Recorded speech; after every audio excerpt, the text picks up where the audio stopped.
Ladies and gentlemen, from the beginning of this pandemic crisis, I have been greatly concerned about its effects on the working people of the United Kingdom, including those involved in the hospitality sector.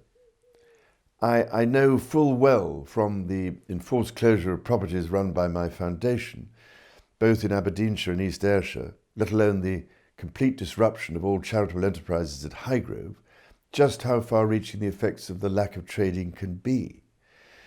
At Dumfries House, for example, the closure has had a direct impact on those who show more than 32,000 visitors around the house itself, and also those who work in the bed and breakfast, cafe and events business, not to mention, of course, the catalogue of suppliers whose businesses depend on this activity taking place.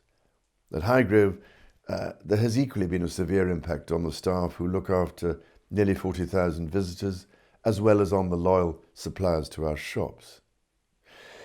I've also been hearing from industry leaders such as Alison Brittain, Deputy Chair of My Prince's Trust and CEO of Whitbread, just how appallingly challenging the situation is for you all.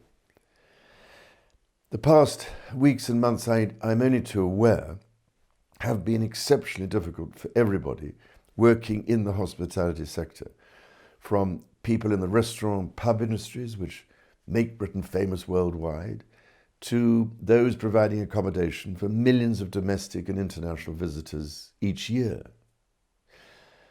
Hospitality, as we know all too well, plays a crucial part in our country's economic health and is often described as the lifeblood of the economy.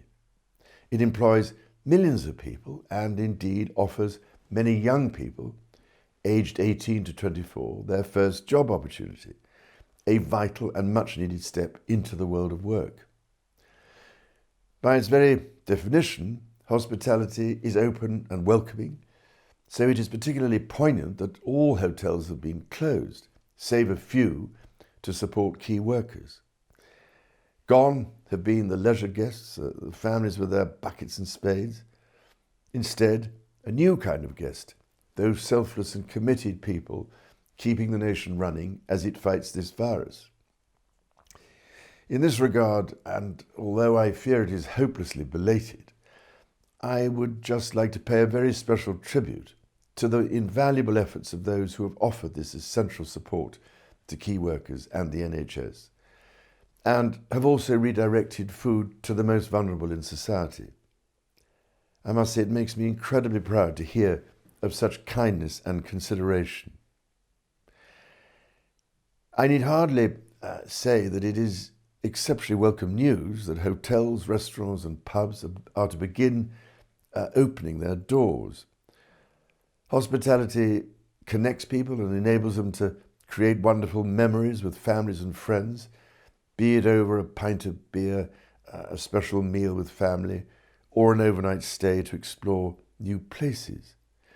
All these experiences have been dearly missed as normal life has been put on hold.